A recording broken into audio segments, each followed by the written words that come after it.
So what did you think of the Senior Bowl? Who stood out? What'd you see down there? What was the vibe? Good offensive line, defensive line, which, I thought going into it, more so I would say on the defensive line side of it, just tons of talent, tons of depth. When I put out my top 50, I had 16 of the top 50 were defensive linemen, and that was reflected in the talent down there. It was a really, really good group. A lot of guys, as I like to say, graduated, got their Senior Bowl degrees in the middle of the week, and decided to take it on the road, that they had done enough. They just kind of took the tassel and moved it over to the other side. How does that hit? How does that stick? I know player empowerment's greater than it's ever been. I know the road we're going down. But how do you think that hits in today's world? Maybe differently in any way 5-10 years ago? Yeah, I remember being in draft meetings, and it would, everything's different. We would, if a guy transferred, we would talk for 30 minutes. Why did he transfer? Why did it not work there? What was the problem? Was it him? Was it the coaches? Why? That whole thing. That's all over. And then you go to the All-Star games, and you didn't really have much of this. You might have some guys who maybe wouldn't play in the game, or maybe would, limit just, hey, I'm going to play a quarter in the game, and then that was it. But now we have, over a dozen guys that bow out in the middle of the week every single year. And it's just kind of, you get used to it, you get accustomed to it. I'm just glad I got a chance to see them, So even if it was one practice, to get a chance to body type them and see them move around with pads on, I think there's tremendous value there. So I don't really complain about it as much. I'm just glad I got whatever I got. So after seeing all those guys and great defensive linemen, offensive linemen, knowing the Seahawks' great need in the interior of their offensive line, having talked about it with us every week for forever, you mock Kenneth Grant, defensive tackle out of Michigan. How come? I'm going to play him at guard. No. No. To me, that was one where you're just doing the familiarity, and the guys that, and I, around the Charger guys who have Michigan ties, and the way they talk about Kenneth Grant and what he's capable of, and the ability that he has. Obviously, there's going to be a familiarity there in Seattle to appreciate that of what he ultimately could be. And I think there's also some of that Baltimore existence there in Seattle, which is, we're not going to get completely hung up on where our need is. We're never going to pass up on great players. And that's what Baltimore's done forever, to the point where Jonathan Ogden played guard as a rookie.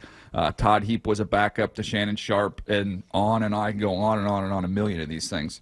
But you don't pass up on great players. And he is one. He's got as much ability as anybody in the draft. Like, he hasn't got it all together just yet. But it's just, there's not many people walking around planet Earth that are 340 pounds that can move like this kid can. So it's not all there yet. He hasn't all figured out. You're not gonna be getting year one what you're gonna be getting year three. You're drafting him for year three, which is another side story on where you want to get your team and where your roster. I was talking to somebody in the Eagles organization, and we were talking about the draft, and we were talking about this, how would you like this player versus that player? And he brought up the line and said, well, for us, we have so much depth on our roster that we really talk more about year two and year three with these guys versus how do we need him to plug in year one. Like, they're going to have a hard time getting their first-round picks on the field at most of these positions. There's some consternation in town up here with our baseball team, DJ, as there is in a bunch of different markets. And some of the strife is, we were told some years ago that this was going to be the offseason. Like, get the pitching done, develop them, amazing rotation, and then, last year and this year is the time to add. And there's just been some frustration with the lack of impact in that way.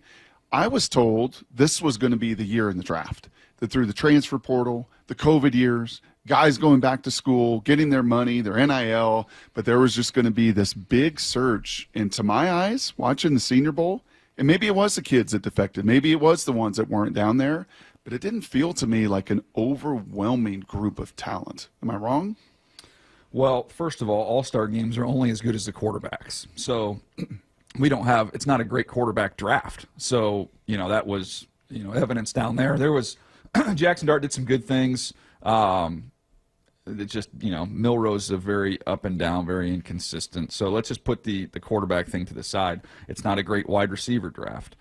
That's another spot which in an all-star setting would definitely show up because that's flash. But it's a meat and potatoes offensive line, defensive line draft. It's not anywhere near the top, the top 10, top 15 of this draft is not, we've seen much better over the last several years. It is not the year you want to be picking up there. You definitely would rather be picking in the 20s because I don't know that there's that much difference between pick 16 and pick 40 in this year's draft. So it hasn't happened yet. We'll see what happens, next year. I know the early buzz from teams that are having to stay a year ahead. I don't have enough time to do that at this point in time, but they like what's coming in terms of quarterbacks and some of the things we don't have in this particular draft. As you're down there in Mobile and you're talking to everybody, right? I mean, you're watching stuff, but you're seeing GMs and scouts and coaches, and everybody knows DJ, at least those who don't think he's Justin Thomas, and so you're having all these conversations. Does the team Seahawks, does that word come up a lot as you're having conversations with people? Does anyone mention Geno Smith? Does anyone mention DK Metcalf? Do the Seahawks come up at all? Of all those things, DK Metcalf's the only name that I heard the week down there. I didn't hear Geno's name once. The Seahawks weren't really a topic of conversation just with the people I was talking to. But in terms of connecting the draft with free agency or potential trades, and this not being a great receiver draft of high-end players, I did hear, hey, I'd rather, if there was a way to trade for someone like DK Metcalf, I'd rather do that than take a swing on the kids we'd be looking at in the draft. So just taking that to the next level. With that being said, does it change how you might view a haul you could get back for DK as of today? What do you think that would be?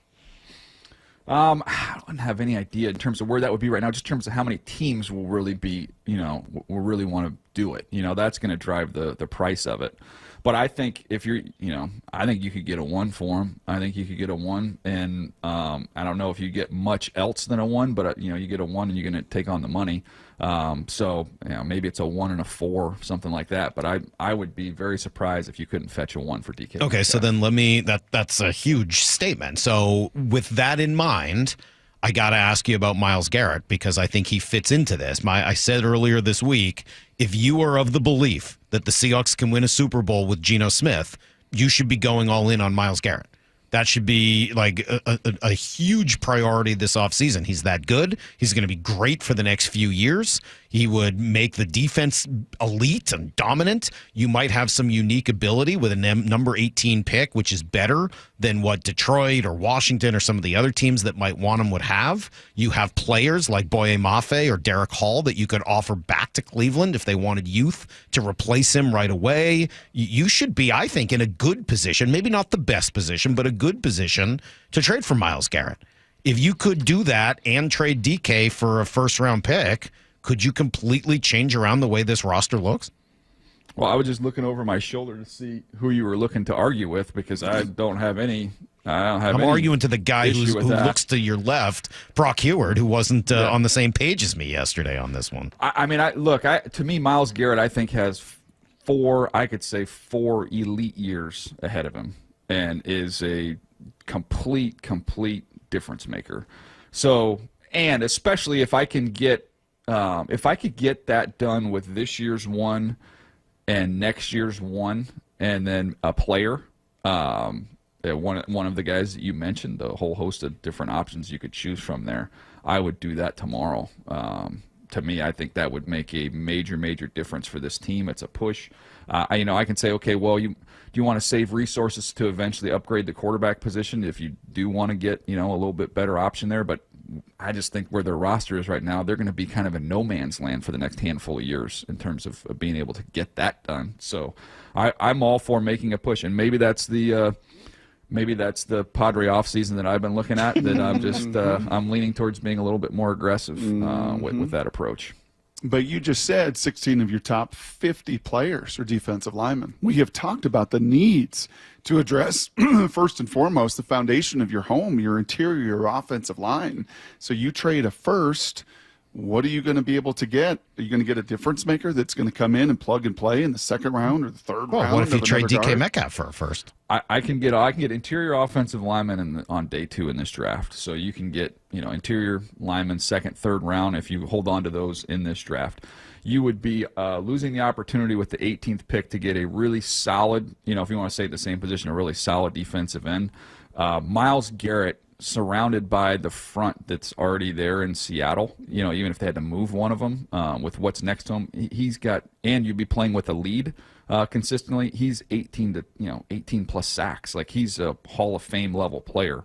So I don't, I know it's going to cost more in terms of picks. I know it's going to cost more in terms of money, but you're getting arguably the most talented defensive lineman in the NFL for a 3 or 4 year run at the peak of his powers. To me, that's worth it. And you can find interior offensive linemen, any year. Did you see Andrew Brandt's suggestion on this, where he said, "All right, what if the Browns just say you can have Myles Garrett, you just have to take Deshaun Watson"? Yeah, that's going to be impossible. I don't think that's possible. And to be honest with you, I was talking to a former GM last night about Myles Garrett, and he was like, "Look, I know it's good fodder, and you guys are having fun with it, and all." But he said, "I don't know how financially Cleveland could do this with the salary cap. With I think it's like $36 million in dead cap if they were to trade him." So that's why I think Andrew Berry's just said this is not happening. When I first hear that, you always say that.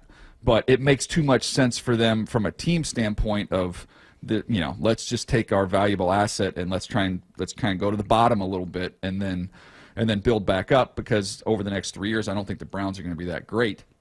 You don't have what you need there. Take this asset, take this opportunity, and trade him. But he was adamant of like, I don't know. He said, "I've been doing this for a long time. I looked at salary cap for a long time. I can't figure out how the heck they could make that work." But just to be clear, and just kind of your messaging earlier, you think it'll take 2 firsts in a player. This year's first, so. Next year's first, and another player. Yeah, and I think who you are as a team, and that changes the calculus. I mean, if you have the second pick in the draft this year, or the third pick in the draft, it's more valuable. That changes it. But the teams that he wants to go to a winner, and those teams are not picking up there. And I don't think the Browns would make that move and send him to a team that's picking next to them in the draft. Did the Seahawks count? Oh, I mean, I think that's if I was Myles Garrett and I was looking at their roster and the NFC as a whole, I mean, I'd want to, if I were him, I'd want to get to the NFC. I think that's a clearer path to get where you want to go faster than having to go through all the cyborg quarterbacks in the AFC. I'd be doing my best to get to the NFC. How much business gets done down there? Compare and contrast the level of business done off the field in Mobile versus the business done in a couple weeks in Indianapolis. I would say introductions in Mobile. It's a lot of agents meeting with general managers and here's who I have. Here's kind of the general outlook of who my free agents are, what we want to do. Maybe some very broad parameters, and then I would say the combine is where everything gets pretty much done. Wink, wink, tickle, tickle. Tickle, tickle. I mean, come on. Like, the wings and nudges, no, fine. nothing's official. Nothing's official. But all the information guys have all the tweets in queue as soon as the free agency starts. Bam, bam, bam, bam, bam. Hey, so a couple of weeks ago, you mentioned a name on the show that I've been fascinated by, and I've probably Thanks, DJ. played the cut Appreciate about it. 100 times. This is what happens with Salk. You say something, and I got to hear it. No, this is great. DJ and I sometimes disagree. Sometimes we're on the same page. And when we were talking through possible names to be the Seahawks offensive coordinator, obviously they eventually went with Clint Kubiak, but you mentioned Chip Kelly. And I was fascinated by it. I love that. I'm an unabashed Chip fan, and the way you described him and the way he's kind of changed and adapted over the years, I think he's going to be excellent. What did you make of the decision to hire Clint Kubiak, and then what happened a couple days later when the Raiders and Pete Carroll, of all people, decided to hire Chip Kelly? Well, Clint Kubiak's well regarded and well respected around the league, and that's a family name that carries a lot of weight in the NFL. And he knows exactly what that offense is and what it looks like, and knows it inside and out. So they will have a system, a system that's been tried and true. So I totally get and understand that hire, and I think it's a solid hire. And then on the Chip Kelly side of things, I mean, first of all, my first thought was, I guess we're just going, this is like I got in a time machine. We're going back to the Pac-12 of, like 10 years ago? Right. Harbaugh, Chip Kelly, Pete Carroll. I said, like, is Mike Riley coming in? I mean, where's he going? I'm excited to see this whole thing come together. But no, I think he'll do a really good job there. And the criticisms of Chip have been more about, oh, maybe it's personality and as a head coach and maybe some of the communication.